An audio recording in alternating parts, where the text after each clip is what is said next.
On est parti hier, il faut 6 heures de route à peu près. Et donc, là, on est logé dans le village. Et c'est votre première participation ici?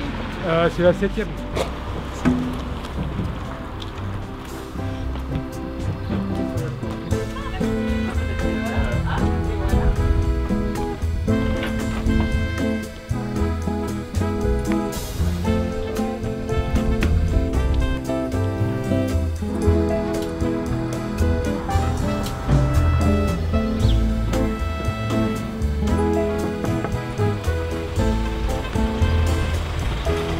Ah, bienvenue. Bonjour. Ça va?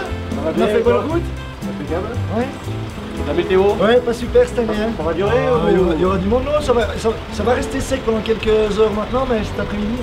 Ah ouais. Et demain la pluie aussi.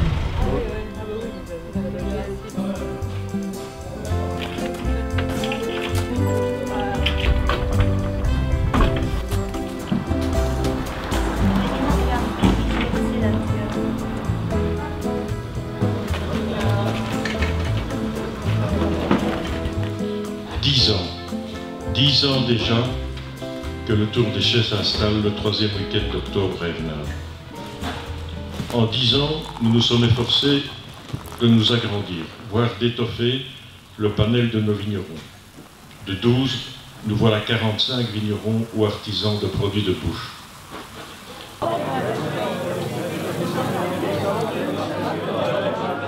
Olivier Rottier, vous accumulez les prix internationaux en dégustation à l'aveugle. Vous êtes ici à Hernage ce week-end. Le Tour des Chais, pour vous, c'est du folklore? Non, pas du tout. C'est vraiment une manifestation autour du vin originale par rapport à un autre salon du vin, de par simplement l'organisation, le fait de se balader, je vais dire, comme une marche gourmande à travers le village. C'est déjà quelque chose de différent par rapport à ce qui se fait habituellement dans les autres salons du vin. Rien que ça, déjà, ça en vaut le détour. Il y a des vignerons qui sont là depuis 10 ans, depuis le début. Vous comprenez cet engouement pour Hernage?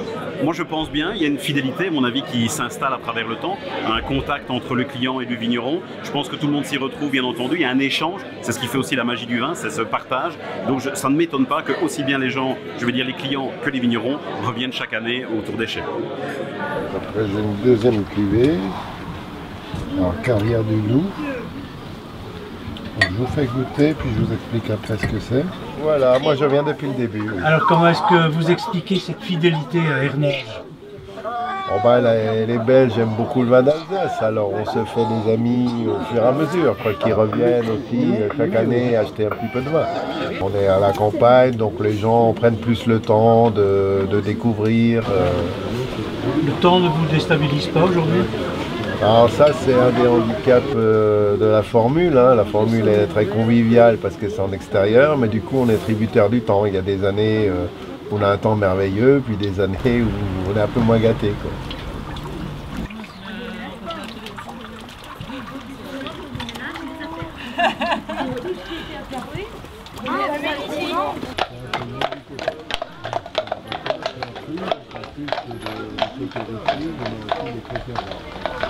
Merci. Mais c'est particulier. Et alors c'est quoi ça? C'est du sapéravi dans une zone qui est en microclimat et où pousse de la coriandre sauvage.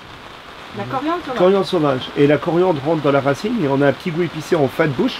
Et le petit goût sucré, c'est très bon. Mais ça, c'est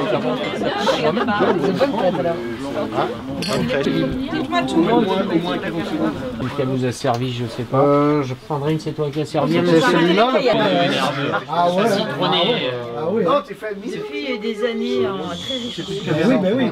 C'était flagrant sur 2012, ça citronnait énormément. Ouais, ouais. Je veux vraiment une dédicace après. Bon, allez.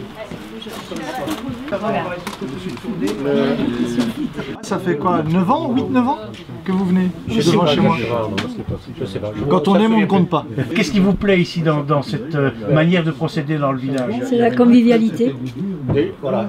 Déjà la gentillesse et puis le bon accueil qu'on a par l'ensemble de la population et par les organisateurs aussi, quoi.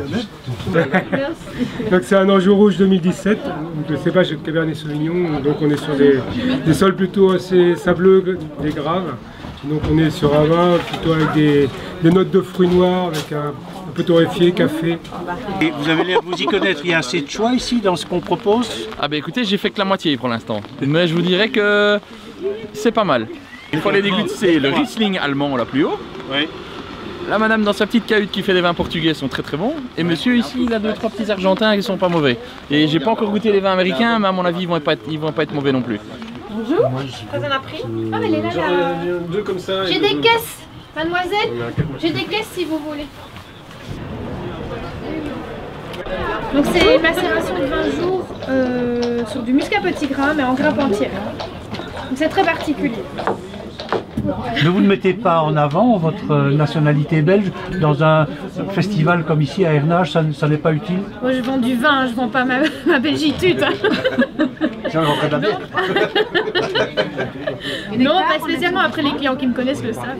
On est à 2 heures du bilan, là, pour l'instant, vous êtes contente de votre week-end? Oui, c'est un très beau week-end, malgré la pluie, c'est vraiment un... Non, oui, c'est un très beau week-end, mais c'est chaque fois un très beau week-end. Je pense que les vignerons sont contents, donc je crois que c'est ça le plus important. Je parlais avec plusieurs d'entre eux et ils disent tous qu'ils ont quand même fait de bonnes ventes. Moins de dégustation, mais plus d'achats, parce que les gens qui viennent en connaisseurs, et donc ils viennent pour acheter, et pas, c'est plus de la promenade. Certaines années, il fait beau, on se dit après-midi on va aller faire un petit tour, et puis on vient déguster, mais sans rien, sans motivation. En gros, on est arrivé à une vitesse de croisière. On ne veut pas grandir beaucoup plus non plus, parce que ça doit rester familial, on veut rester quelque chose d'accessible à tous. Donc des vins d'un prix moyen, on a dit des vignerons qu'on a refusés parce que leur vin de base était très cher, donc voilà, on veut rester un petit peu comme on est.